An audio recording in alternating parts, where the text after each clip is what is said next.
The knee consists of the tibia or shin bone, femur or thigh bone, and patella or kneecap.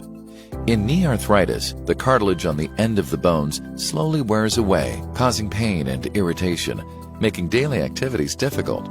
Arthritis can affect all or just one area of the knee. In this case, the entire knee is affected and a total knee replacement is performed.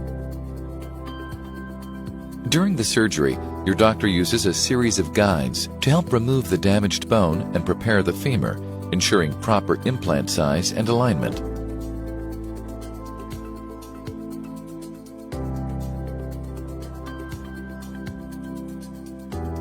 Next, your doctor will prepare the tibia using a series of guides to ensure proper implant size and alignment.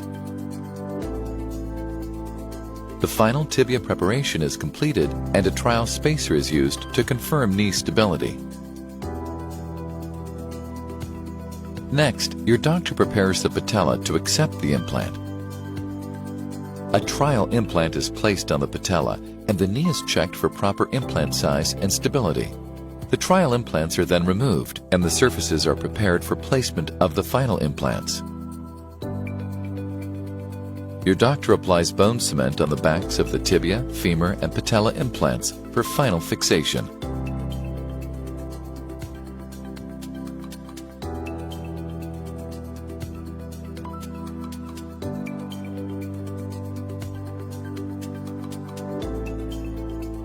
This completes total knee replacement.